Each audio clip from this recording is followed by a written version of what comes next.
Mirë se vini në kanalin ton, mos harroni të bëni subscribe dhe të klikoni si përzieles për të marrë njoftimet më të reja. Faleminderit!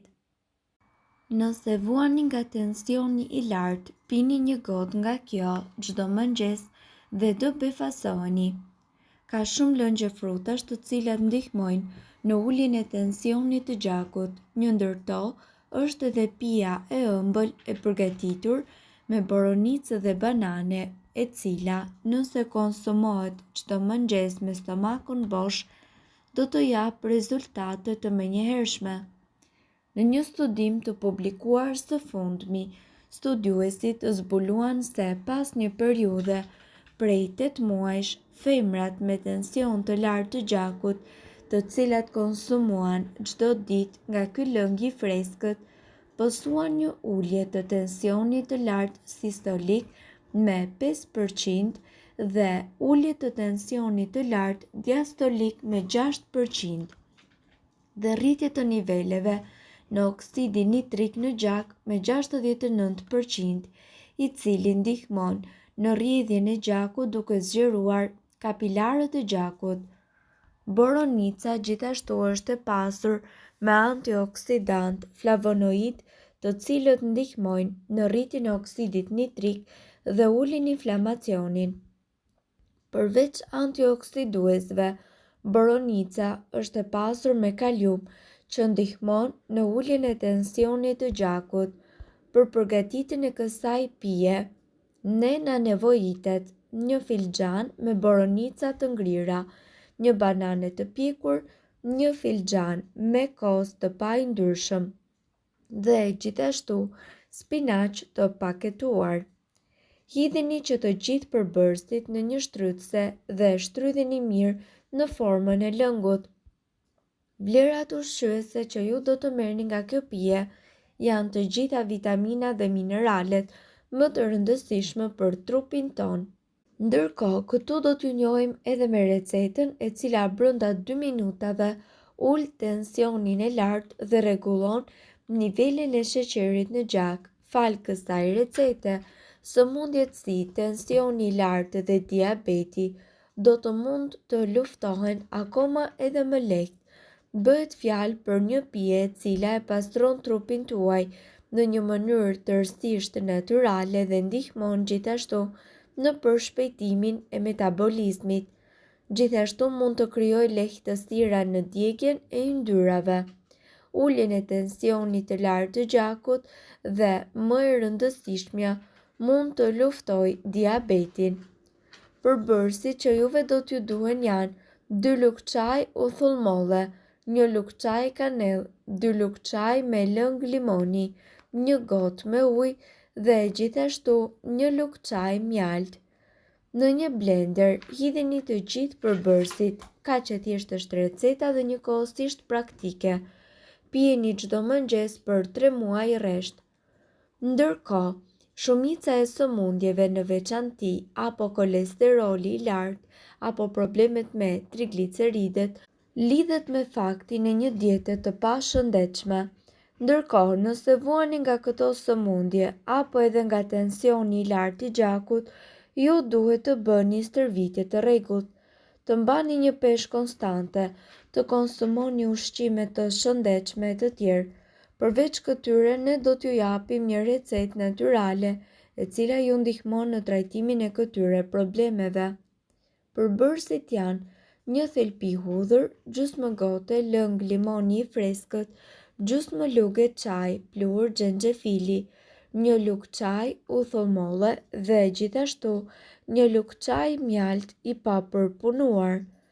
Përzijeni të gjithë përbërësit së bashku dhe vendoseni në një kavanoz qelçi. Konsumoni nga 1 lugë çaj të kësaj përzierje çdo ditë para çdo vakti.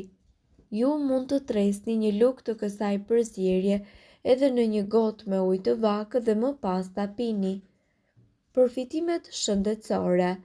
Hudhra ul nivelin e triglicerideve, kolesterolit, nivelin e lartë të sheqerit në gjak dhe xhenxhefili dhe hudhra janë 2 përbërës shumë të mirë në eliminimin e këtyre problemeve shëndetësore gjithashtu.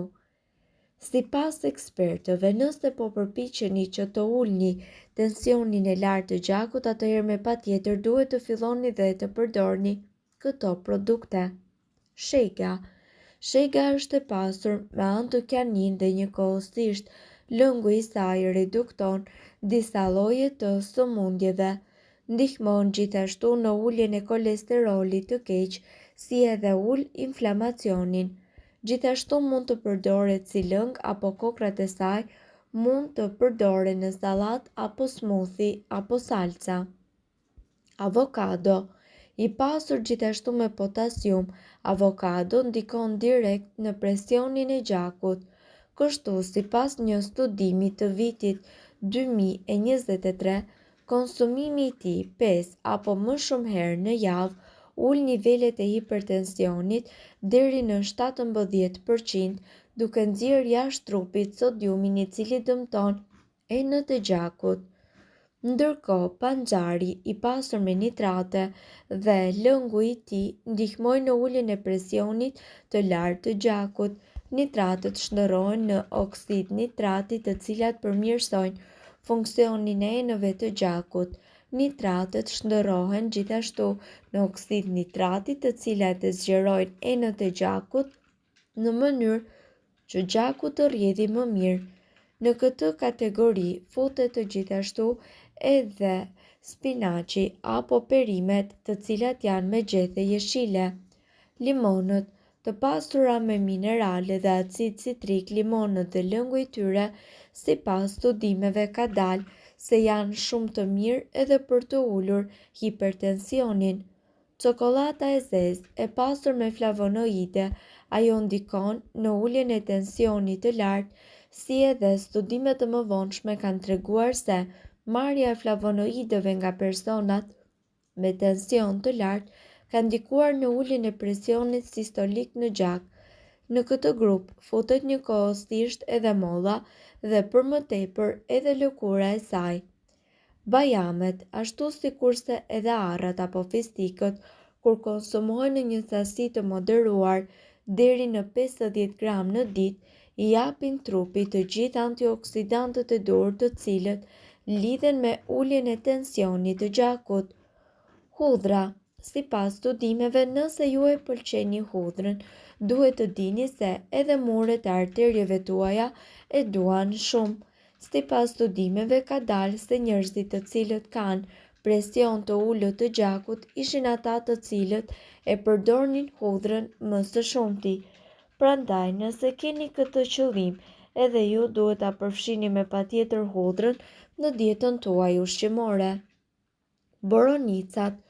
Ngjyra e tyre e errët është një tregues që ka sasi të larta antioksiduesish dhe vetëm 2 orë pas konsumimit të tyre shihet rezultati në shëndetin tuaj duke ulur presionin e gjakut. Kanella.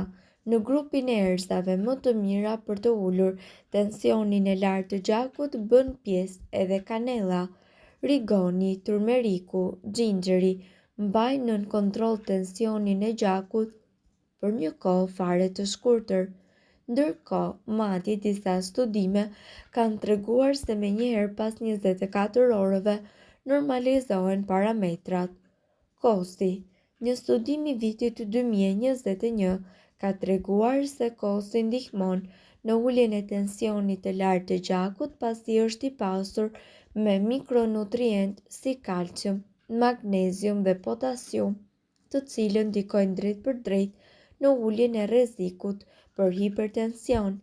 Mirë po duhet të dini, informacionet në këtë video kanë për qëllim të plotësojnë dhe të mos zëvendësojnë këshillat e mjekut tuaj dhe nuk kanë për qëllim të mbulojnë të gjitha përdorimet e mundshme, masat paraprake, ndërveprimet ose efektet negative. Informacionet në këtë video mund të mos i përshtaten rrethanave tuaja shëndetësore, prandaj para përdorimit konsultohuni me mjekun tuaj. Nëse doni të dëgjoni video tona që ne postojmë çdo ditë, kliko subscribe. Ju ftojmë gjithashtu të bëni like në video tona Nëse i keni dëgjuar dhe pëlqyer ato, faleminderit që e pat videon ton. Shpërndajeni këtë video në profilin tuaj në mënyrë që të informohen edhe shokët tuaj. Faleminderit.